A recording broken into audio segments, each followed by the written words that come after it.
अस्सलामुअलैकुम वीवर्स। जी वीवर्स, आज मैंने आपसे बहुत ज़्यादा ज़रूरी बात करनी है। मैं एक बहुत बड़े लोचे में फंस गई हूँ और इसका जुगाड़ मुझे समझ नहीं आ रहा। मैंने अब आपसे मशवरा करना है कि मैं क्या करूँ। मुझे पूरी उम्मीद है कि अल्लाह मेरे काम दुरुस्त कर देगा और आपके मशवरे वसीला बन जाएंगे। मैं मुख्तसर बताने की कोशिश करती हूँ, फिर ज़रूरत हुई तो मैं पूरी तफसील से वीडियो बना दूँगी, क्योंकि फ़िलहाल मेरे चैनल पर डेली वीडियोज़ अपलोड नहीं हो रही हैं और मेरे व्यूज़ डाउन हैं। अगर मैं लंबी वीडियो बनाऊँगी तो मुश्किल हो जाएगी। ब्ला ब्ला ब्ला। चलें अभी पॉइंट पर आते हैं। मुझे तो आप जानते हैं मैं आयशा हूँ और खुशाब में रहती हूँ। जब मैं छोटी थी तो मेरे अब्बू ने मेरी अम्मी को छोड़ दिया था और उसके बाद से हम दोनों नानो मामू के पास रहने लगे।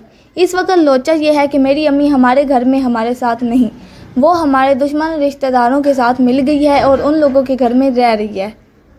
मैं मुख्तसर शुरू से बताती हूँ। आज से कुछ साल पहले मेरी नानों ने अपनी सगी बहन से एक घर ख़रीदा जिसमें अब हम रहते हैं। उन लोगों ने पैसे ले लिए मगर जगह नाम नहीं की। इसके अलावा मेरी नानों के कुछ जेवर भी रख लिए। मेरे मामू और नानों और मैंने जगह पर कब्ज़ा कर लिया, मगर कागज़ उन लोगों के पास ही रहे। हमने इतने सालों में बहुत कोशिश की है मगर वो लोग कागज़ नहीं दे रहे। हमने घर के कागजात के लिए बहुत कोशिश की है। खुशाब, जोहराबाद, शाहपुर, सरगोदा, हम हर जगह गए हैं कि हमें हमारे कागजात वापस दिलाए जाएं। हमारा घर बहुत ज़्यादा पुराना है, किसी भी वक्त गिर सकता है। हम लोग सर्दी गर्मी में बरामदे में ही सोते हैं क्योंकि कमरा गिरने वाला है और बरामदा भी इतना पक्का नहीं है। हमारा घर गिरने वाला है। हम कागज़ किसी अदारे में रखवा कर कर्जा लेंगे, अपना घर सही करवाएंगे, मगर कोई फ़ायदा नहीं हुआ। किसी ने हमारी कोई बात नहीं सुनी। असल में मैं ही इन सब लोगों के ख़िलाफ़ खड़ी हूँ और जगह के कागजात हासिल करने की कोशिश कर रही हूँ, जो बात ये लोग बर्दाश्त नहीं कर पा रहे। मेरी नानों की दो बहनें हैं। एक बहन जलपाना में होती है जिसके पास हमारे घर के कागज़ हैं, और दूसरी बहन हमारे शहर खुशाब में होती है जिसके पास अब मेरी अम्मी है। अब मेरी नानों की दोनों बहनों, उनके बेटों और उनके दो सौतेले भतीजों ने मिलकर मेरे साथ एक नई चाल चली है और अब मेरी अम्मी को मेरे खिलाफ़ कर दिया है।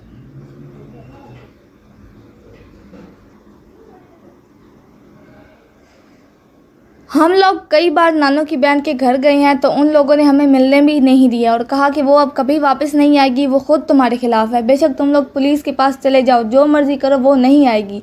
दोबारा हमारे घर की तरफ मत आना। ये वो ब्ला ब्ला ब्ला। मुझे ये समझ नहीं आ रही कि एकदम से मेरी अम्मी को क्या हो गया है, वो कैसे बदल गई और मेरे खिलाफ़ कैसे हो गई।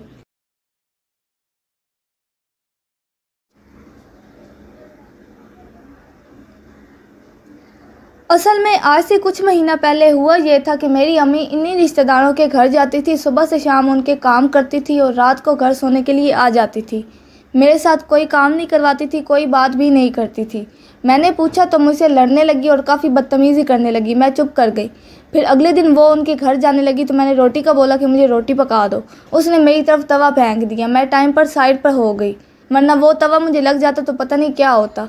बहरहाल जितनी ज़िंदगी अल्लाह ने दी है उतनी तो हमने जी कर ही जानी है। अच्छा, तो वो इस तरह लड़ी और उन्हीं रिश्तेदारों के घर चली गई। मैंने फिर भी बर्दाश्त किया, समझा बुझा कर सुलह करके घर ले आई। मेरी तो कोई गलती भी नहीं थी, फिर भी मैंने नरमी इख्तियार की। वो वापस आ गई। फिर कुछ दिन बाद वो दोबारा मुझसे बुरी तरह लड़ने लगी और फिर मैंने अपने दिफा में डंडा उठाकर उसको साइड में करने की कोशिश की। तो फिर उसने क्या किया, उसने चिल्ला चिल्ला कर पूरे मोहल्ले को इकट्ठा कर लिया कि आयशा ने मुझे मारा है, मुझे घर से निकाल दिया है।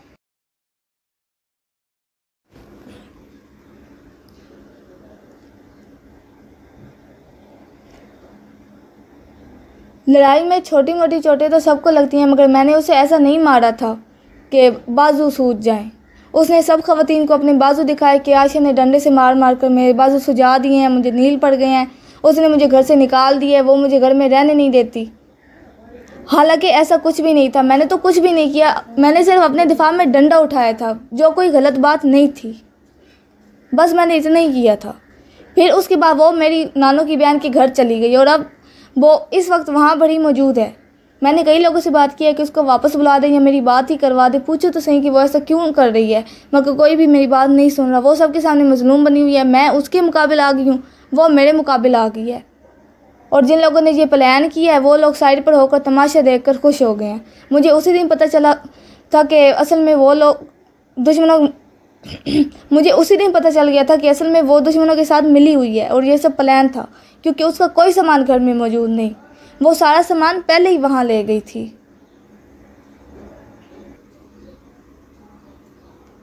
और उसकी चारपाई टूटी हुई थी जिसकी वजह से उसके बाजू पर निशान पड़ गए और उसका इल्ज़ाम उन लोगों ने मुझ पर लगा दिया।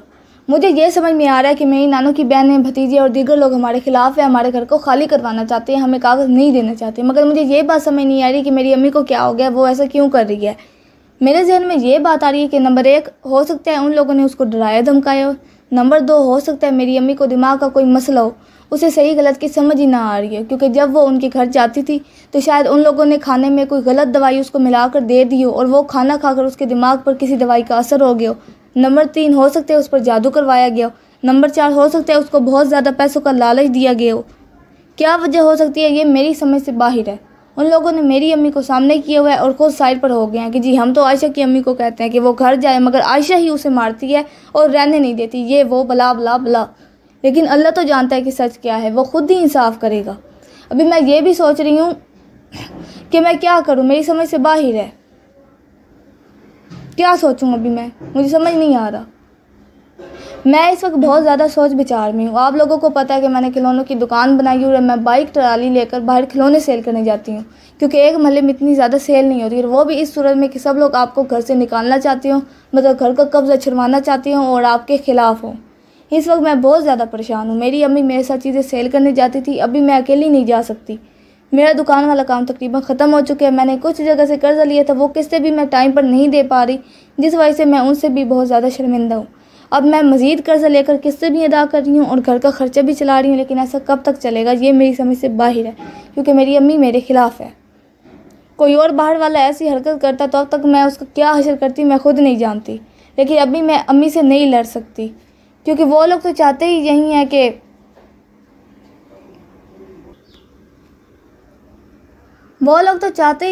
कि आयशा अपनी अम्मी को मार दे और आयशा की अम्मी आयशा को मार दे। हमारा रास्ता साफ़ हो जाएगा और घर हमें मिल जाएगा। लेकिन ऐसा कुछ नहीं होगा। मैं कोई ना कोई जुगाड़ करूँगी और इन सब दुश्मनों को सबक सिखाऊंगी इंशाअल्लाह।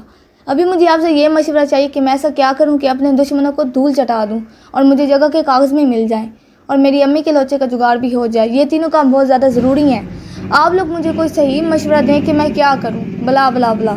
मैं व्हाट्सएप नंबर दे रही हूँ, मुझे कोई अच्छा सा मशवरा दें, और इसके अलावा मुझसे इस बारे में कोई तफसील पूछनी हो तो पूछ लें। शुक्रिया। मुझे आप लोगों से एक बहुत बड़ी हेल्प चाहिए। मैं अपने दुश्मनों के लिए बद्दुआ करूँगी, आप लोगों ने आमीन कहना है और अपने पास से और बद्दुआएं ऐड कर दें तो बहुत ज़्यादा अच्छी बात होगी। ऐ अल्लाह, मुझे हमेशा अपनी फरमाबरदारी की तौफीक अता फरमा दे और रसूल अल्लाह सल्लल्लाहु अलैहि वसल्लम के सदक़े मेरी दुआ कबूल फरमा दे। मैं बहुत गुनहगार हूँ, मगर मैंने ज़िंदगी में कोई एक भी नेकी की हो तो उस नेकी के वसीले मेरी सारी दुआएं कबूल फरमा दे। ऐ अल्लाह, झूठे पर लानत बरसा दे और उसे दुनिया व आखिरत में ज़लील व ख्वार कर दे। ऐ अल्लाह, मेरे दुश्मन ज़लील हो जाएं, उनके घर पर आसमानी बिजली गिर जाए, वो सब के सब राख का ढेर बन जाएं। ऐ अल्लाह, मेरे दुश्मन को कब्र नसीब ना हो, वो राख होकर ज़लील व ख्वार होकर मरे।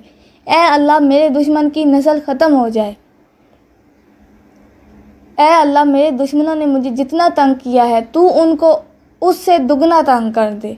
ऐ अल्लाह, मेरे दुश्मनों ने मुझे जितना परेशान किया है उससे ज़्यादा दुगनी परेशानी उनको दे दे।